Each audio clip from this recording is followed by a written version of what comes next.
Graça e paz, irmãos, graça e paz, amigos, graça e paz, companheiros da Igreja Batista da Vila Guilhermina. Sejam muito bem-vindos a mais um Boa Noite com Jesus, o nosso programa de devocionais que vai ao ar regularmente aqui no canal da igreja, linkado na nossa página do Facebook, sempre segunda, quarta e sexta, entre as 21 e as 22 horas. Espero te encontrar em paz, espero te encontrar alegre, espero te encontrar satisfeito, espero te encontrar repousando em Cristo Jesus depois deste dia que se encerra. Quero te convidar também às nossas outras atividades. Terça-feira, 19h30, culto de oração na igreja. Domingo, 9h30, escola bíblica dominical. Domingo, 19h30, culto público de adoração. E também todo dia, meio-dia e meia-noite, atividade online. Momento de oração com o pastor Sérgio na nossa página no Facebook. Amém? Te convido a abrir a sua Bíblia hoje no livro do profeta Zacarias, capítulo de número 9, versículo de número 9. Zacarias 9, 9. Irmãos, é bem interessante esse texto e eu gostaria que nós pudéssemos pensar algumas coisas do caráter do nosso rei nessa noite. Às vezes a gente pensa em tantas coisas que Jesus faz por nós, em tantas coisas gloriosas que Deus derrama e faz sobre as nossas vidas, as bênçãos sem fim dele. E muitas vezes a gente esquece um pouquinho do caráter de Cristo Jesus. E eu gostaria de pensar um pouquinho nesse texto do Antigo Testamento que aponta para o nosso Redentor. Zacarias, capítulo de número 9, versículo de número 9.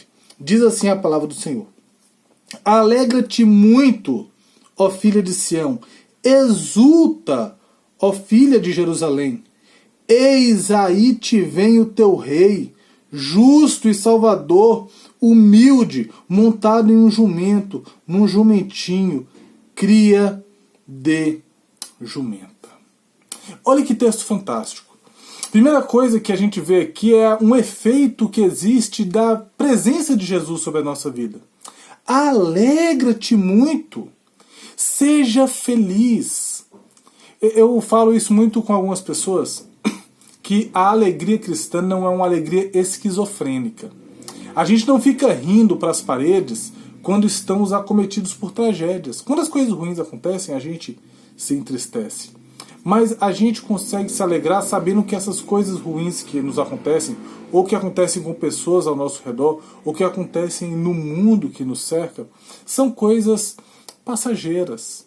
Nós temos uma alegria por saber que Jesus está conosco e que Ele nos garante uma vida eterna de alegria com Ele. Então por isso que o convite do profeta Zacarias é: alegre-se, filha de Sião, alegre-se, crente, alegre-se, povo de Deus, alegrem-se, santos. E ele continua falando: exulte, louve com alegria, filha de Jerusalém. Por quê? Por que se alegrar? Eis aí te vem o teu rei. A gente chega no momento da história de Israel em que a profecia fala: está vindo aquele que é esperado, aquele que esmagaria a cabeça da serpente, que destruiria o poder do pecado e que livraria Israel dos seus opressores. Quando a gente para pensar nisso e traz para nós hoje em dia, nós não aguardamos um rei que virá, nós aguardamos um rei que já veio. Mas nós vivemos com uma alegria constante porque sabemos que Ele virá outra vez. Ele virá novamente para me buscar e para te buscar, para estarmos com Ele no céu de luz. Então, se alegre porque é certa a vinda de Jesus. Se regozije porque é certa a vinda de Jesus. Ele é o Rei, aquele que rege e governa todas as coisas.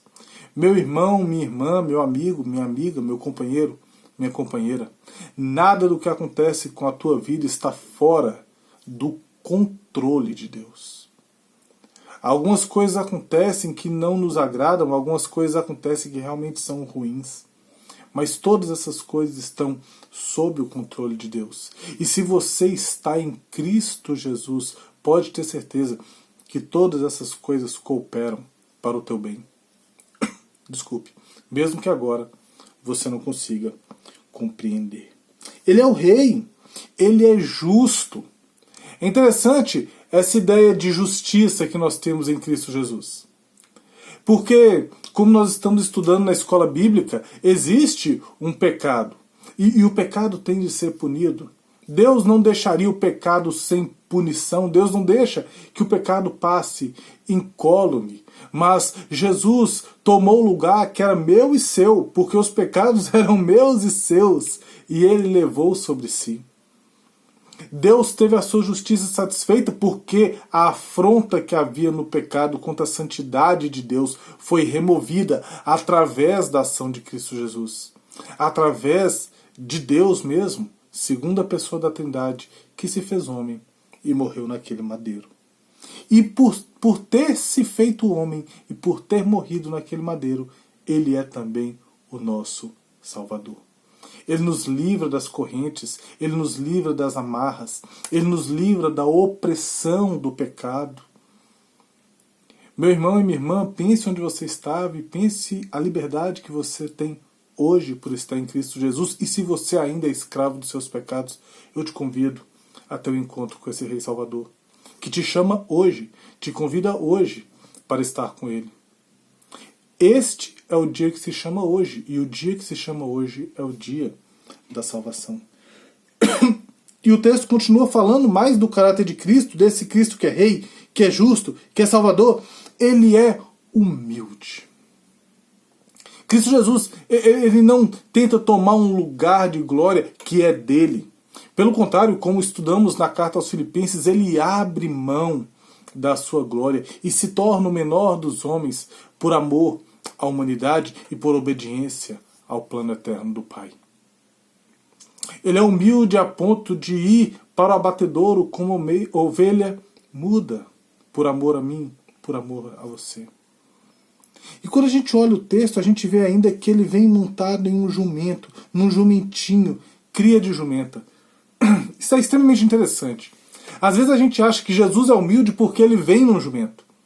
Mas na verdade, contrastando com a imagem que nós temos dele lá em Apocalipse 19:11, quando ele virá como um grande rei montado em um cavalo, nós temos ele nessa sua primeira vinda, na sua entrada triunfal em Jerusalém, entrando em um jumentinho. Mas, irmãos, a humildade de Jesus não é por causa da montaria dele. A humildade dele é por causa do caráter dele, pelo fato de ele ser Deus. Até mesmo porque o jumento não era uma montaria humilde. Pelo contrário, o jumento, no contexto do Antigo Testamento, era a montaria preferida pela realeza em tempos de paz. E era a montaria que não era utilizada em tempos de guerra. Em tempos de guerra, cavalos. Em tempos de paz, jumentos. O que quer dizer isso? Jesus entra em Jerusalém. Jesus vem na sua entrada triunfante montado em um jumentinho. Isso quer dizer o seguinte: Jesus estava em um tempo de paz. Jesus vinha para trazer a paz. Jesus estava em uma montaria de paz, mansa e humilde. Jesus estava montado naquele jumentinho, meu irmão, minha irmã, porque naquela entrada ele prefigurava a paz que seria estabelecida entre a minha vida, entre a sua vida e entre o nosso Deus. Paz essa que ele concluiria lá no madeiro. Vida eterna essa, de paz com Deus, que ele construiria ao sair daquele túmulo e ascender aos céus. O nosso Rei justo e Salvador, humilde, que veio em paz, voltará para nos buscar. Para nós que estamos com ele, será algo glorioso. E triste será para aqueles que se mantêm rebeldes contra o Filho de Deus. Eu te convido a fechar os seus olhos. Eu te convido a abaixar a sua cabeça nesse momento. Talvez você ainda não teve um encontro com Cristo Jesus. Talvez você ainda não esteja sobre o governo desse rei. Talvez você ainda não tenha tido os seus pecados satisfeitos pela justiça desse rei. Talvez você não tenha ainda a sua vida salva pela salvação consumada naquele madeiro por este rei. E talvez, por isso tudo, você não tenha a paz que esse rei traz. E diante disso eu te convido, como eu já disse, feche seus olhos, baixe sua cabeça. Vamos falar com Deus. Senhor Jesus, muito obrigado, Pai. Muito obrigado porque o Senhor veio um dia e pagou o preço pelo meu pecado, pelo pecado dos meus irmãos, das minhas irmãs, dos meus amigos e das minhas amigas que me ouvem agora.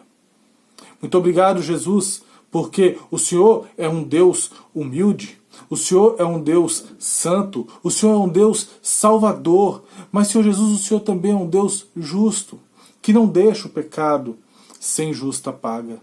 Sabemos que o Senhor pagou o preço pelo pecado de todos nós e que, crendo em Ti, Pai, temos a salvação do Senhor aplicada em nossas vidas e a ira de Deus que está sobre nós por causa dos nossos pecados e tão somente dos nossos pecados é retirada e é colocada naquele madeiro. Senhor meu Deus, muito obrigado porque o Senhor já pagou o preço pelo pecado de vários que nos escutam essa noite. Mas, Senhor, se o Senhor está agora ouvindo essa oração e sabemos que o Senhor ouve as orações, se há alguém que está nesse momento, ó Pai, ouvindo essa oração, assistindo essa devocional, que ainda não teve encontro contigo, Pai. Senhor meu Deus, dê vida a esse coração. Espírito Santo, trabalha nessa vida. Pai Santo, que ele possa abrir os olhos após essa oração, tendo entregado o coração ao Senhor, tendo confessado a Ti as suas falhas, confiante, Pai, que o Senhor é um Deus perdoador e que ele possa ter a certeza de que a guerra que havia entre ele e Deus, a separação que havia entre ele e Deus foi removida pelo Cristo de paz, que traz reconciliação entre o homem e o Criador. Muito obrigado por tudo quanto tens feito, Pai. Essa é a nossa oração, no nome santo de Jesus. Amém e amém. Então é isso. Que Deus te abençoe, Deus te guarde, Deus te proteja, que Deus te ilumine, que Deus realmente te conceda uma boa noite com Jesus. E até o nosso próximo encontro aqui no canal da Igreja Batista da Vila Guilhermina. Fiquem com Deus e tchau, tchau.